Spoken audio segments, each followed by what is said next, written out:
Musa adalah nabi yang membawa bangsa Israel keluar dari Mesir. Kira-kira 2 bulan setelah meninggalkan Mesir, orang-orang Israel sampai di Gunung Sinai yang juga disebut Horeb. Ini adalah tempat yang sama di mana Tuhan berbicara kepada Musa dari semak duri yang bernyala. Orang-orang berkemah di sini dan tinggal beberapa waktu lamanya. Seraya orang-orang menunggu di bawah, Musa mendaki gunung itu. Di sana di puncak gunung, Tuhan Yesus memberitahukan Musa bahwa Ia ingin agar orang-orang Israel mentaati Dia dan menjadi umatnya yang terpilih. Ketika Musa turun, Ia memberitahukan orang-orang Israel apa yang Yesus katakan. Dan orang-orang Israel berkata bahwa mereka akan mentaati Allah karena mereka ingin menjadi umat Allah. Kemudian Yesus melakukan suatu hal yang aneh. Ia membuat puncak dari gunung itu berasap dan menyebabkan guntur yang sangat dahsyat. Ia juga berbicara kepada orang-orang, "Aku adalah Yesus, Allahmu yang membawa kamu keluar dari Mesir." Kemudian ia memerintahkan, "Jangan kamu menyembah Allah lain selain aku." Allah memberikan kepada orang-orang Israel 9 hukum atau perintah lain. Orang-orang sangat takut. Mereka berkata kepada Musa, "Engkaulah yang berbicara kepada kami. Karena jika Allah yang berbicara kepada kami, nanti kami akan mati." Belakangan Allah menyuruh Musa, "Naiklah menghadap aku ke atas gunung. Aku memberikanmu 2 loh batu, di atas mana telah aku tuliskan hukum yang kuingin manusia mematuhinya." Maka Musa sekali lagi naik ke atas gunung. Untuk 40 hari dan malam ia tinggal di sana. Allah mempunyai banyak perintah bagi umatnya. Musa menulis hukum-hukum ini dan Allah juga memberikan kepada Musa kedua loh batu.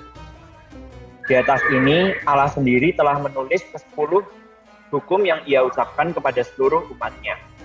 Perintah-perintah ini disebut 10 hukum dan atau 10 perintah.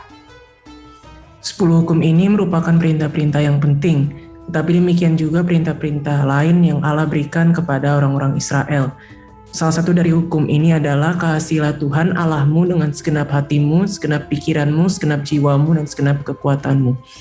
Dan yang lain adalah "Kasihilah sesamamu manusia seperti dirimu sendiri." Putra Allah Yesus Kristus berkata bahwa ini adalah 2 hukum terbesar yang Tuhan berikan kepada umatnya Israel. Kemudian, hari kita akan belajar banyak hal mengenai Putra Allah dan ajaran-ajarannya. Berikut adalah drama singkat yang kami buat. Saya sebagai narator, Lala sebagai narator, Ethan sebagai Tuhan Yesus, Lloyd sebagai Musa, dan Matthew sebagai orang Israel. Musa adalah nabi yang membawa bangsa Israel keluar dari Mesir. 2 bulan setelah meninggalkan Mesir, orang-orang Israel sampai di Gunung Sinai, tempat di mana Tuhan berbicara kepada Musa. Aku ingin agar orang-orang Israel taat kepadaku. Lalu Musa turun dari Gunung Sinai dan berkata kepada seluruh bangsa Israel, Tuhan ingin agar kita hidup taat kepada Tuhan. Lalu suara Tuhan datang.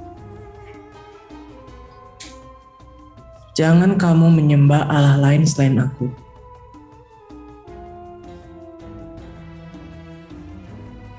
Musa, biarkan engkau saja yang berbicara kepada kami. Karena kalau Tuhan yang berbicara kepada kami, nanti kami akan mati. Belakangan Allah menyuruh Musa untuk menghadapnya dan memberikan 2 loh batu yang dimana telah dituliskan 10 hukum Taurat.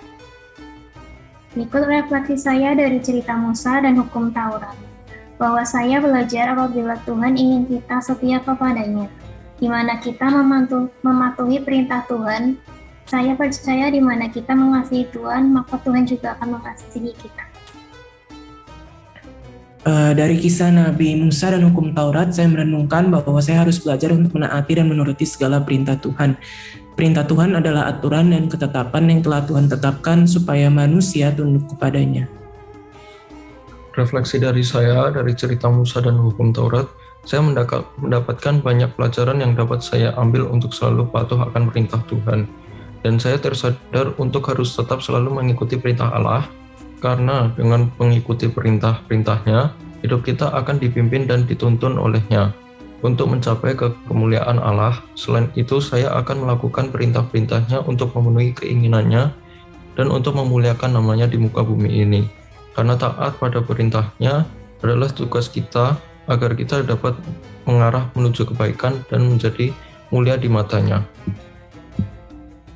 Refleksi saya dari cerita ini adalah saya belajar bahwa kita harus taat kepada Tuhan dan setiap janjinya. Walaupun setelah menerima janji Tuhan, harus tetap melewati rintangan-rintangan yang ada. Tetapi yang Tuhan inginkan hanyalah percaya kepadanya dan mentaatinya. Refleksi dari saya, yaitu dari kisah Nabi Musa dan hukum Taurat ini, saya dapat mengambil pelajaran bahwa kita sebagai ciptaan Tuhan diharapkan oleh Tuhan untuk selalu setia dan taat pada janjinya. Jika kita mendengarkan Allah, maka Allah juga akan selalu mendengarkan kita. Sekian presentasi dari kami. Terima kasih.